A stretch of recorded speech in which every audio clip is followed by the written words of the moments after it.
In this video, we're going to look at multiple writings and I'll show you the feedback our teachers are giving these students, and they seem to make these mistakes, which we see often, and it's glaring mistakes. You will lose a lot of marks if you do this. So without further ado, we'll get into this, and this will give us an opportunity to see many things in a short video and see how we can improve.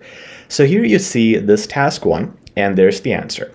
The comments are here in yellow and in red. So let's go over them. See, small mistakes like commas, you gotta be careful with that. I think it is one of the most common mistakes. Guys, commas are used where there's a pause. So are you gonna pause between our stay began on? No, there's no pause, right? So remove the comma. Common mistake. Okay, so whenever there's a breath, comma. Otherwise, no. Now let's continue here. This is very crucial. A very little thing, but very crucial, and this will change your thinking. So let me show you what this was. This is saying began on Friday, January 10th, 2025, afternoon. Afternoon, Friday. First of all, you don't need it in realistic scenarios. People don't really care. They mostly need the date. But secondly, in your CELPIP writing exam, whenever you do stuff like this, ask yourself, what is the value of the words you are writing? These words are not complex. They're not advanced. They're just words. And the examiner can say you are just filling up space here. What else are you going to say? Between 2 to 3 p.m. to eat up more words? That is just filling up space, and instead you could use better wordings to have a more broad range of vocabulary and expressions. So the teacher said, just say 10th of January. Okay, you can put the year, but you don't even need to. Small details, keep details which are not going to include or boost your marks, keep them to a minimum. Okay, and that's a correct format to write it, the 10th of January. Then the student says, and we were residing there for 5 nights. So these kinds of things, if you're trying to do fancy vocab, it's very good. It's appreciated. You have to kind of do it.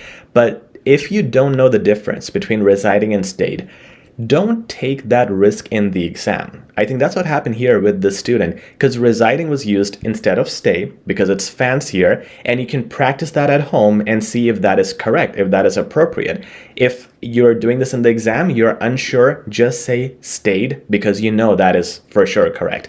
Don't take risks in the exam. The difference is residing is if you live there permanently, and this was just for 5 nights, so that's why it's wrong. Now let's go into this paragraph, and this is the description, right? The previous paragraph was the description where we stayed, what happened. Look at the description of the student. This is what the student wrote, and it starts with, given the problems, the dishwasher was faulty, therefore. So right away we jump into problems. You can't do that. You have to build a flow from one paragraph to another, and again, something that is really ignored by students. Now we'll look at this, we'll look at the flow, but before we do, look at body 3. Consequently, that's where the student did a good job. In fact, look at how this paragraph finishes with as a result, nicely wraps up the idea, and then the next one starts with consequently or next, this is what happened, and that's good flow. Now to fix the flow here, here's what the teacher said. You need to lead up to it, so make sure there's a good flow, build that flow, and starts here by saying this is a sample suggestion from the teacher. The house seemed fine at first. However, the dishwasher was faulty and we washed the dishes by hand. Given the problems, the dishwasher was faulty, therefore, so you can get rid of this, just have this sentence, and now the elaboration that would go from here. Okay, so first, again, this is kind of touching on this. Look, everything was okay, but then this happened.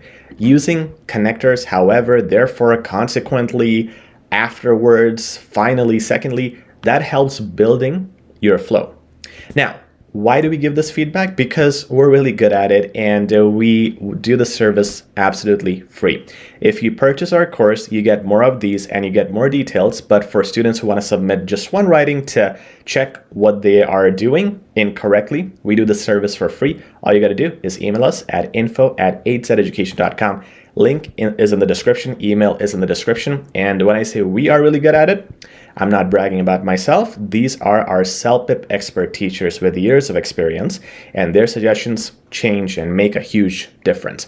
So overall, the student would score a high level 7. Like it could be there's 90% chance that it could go to 7, but low level 8. So it's more close to that boundary of 7 to 8, but it's most likely going to be 7. More chances of that.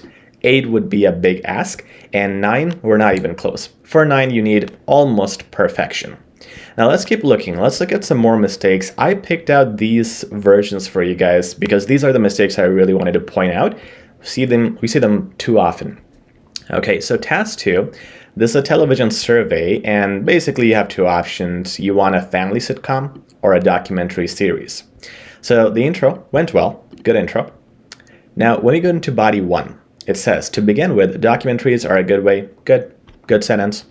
It is scientifically proven that pictures and videos convey information more clearly and effectively. Nice range, not a bad sentence. But look at the next sentence. Noteworthy factor is. First of all, again, the pause is not there. After is, you are not taking a breath, right? So you can say the sentence out loud. See if you're taking a breath or pause. If you are not, don't put a comma. Simple.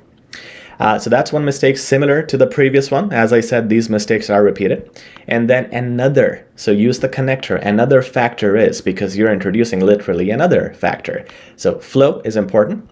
The small grammar mistakes, I'm avoiding them, but you can pause the video and read them. How to fix grammar mistakes, send your writing to us. We'll give you free feedback, or use free tools like Grammarly that give you feedback. Those tools are not 100% accurate, but you do get a very good idea.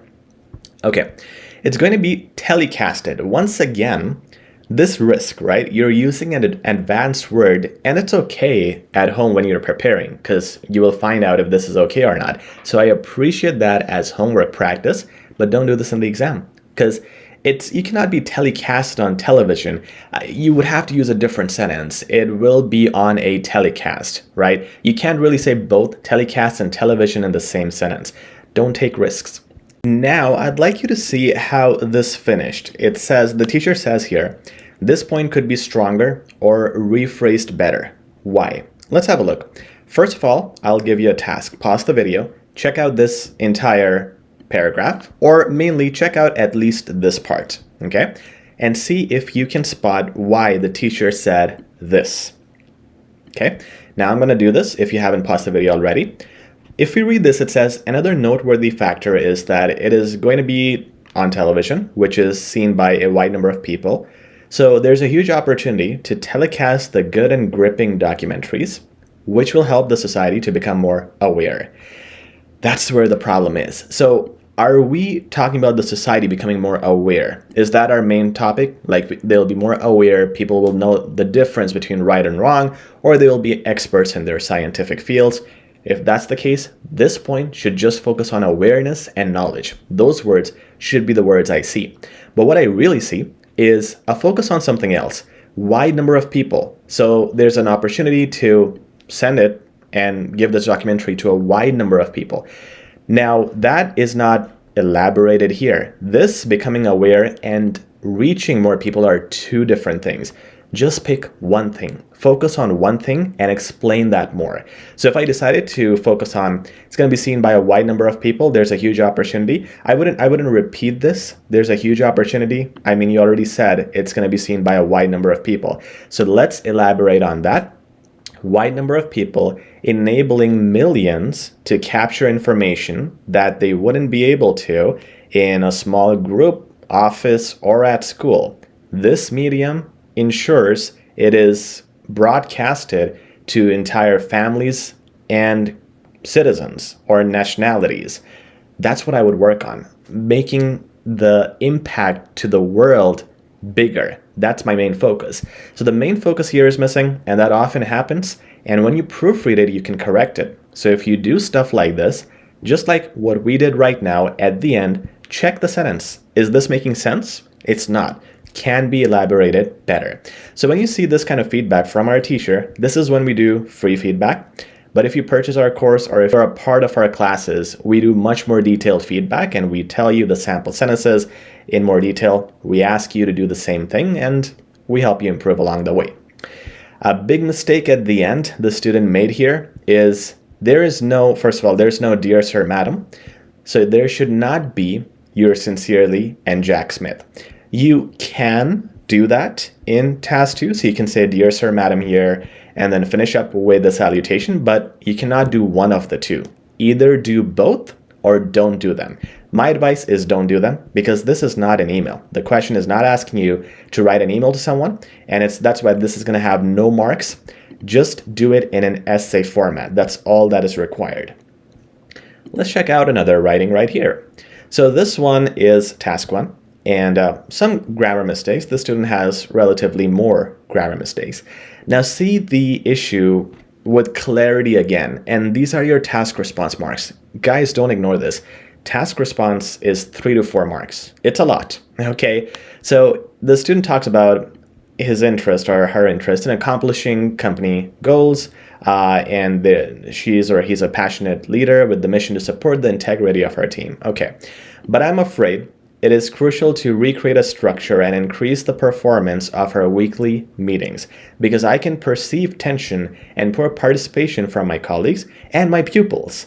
But again, the teacher was like, why? Is this a school you're talking about? Because pupils is only for schools. This is about a company. Mistake there, and a clarity issue. I'm not satisfied with the mainly digital presentations and debating ideas. Okay, good, but the pupils thing really confuses stuff, because it's not a wrong spelling, it's not a grammar mistake.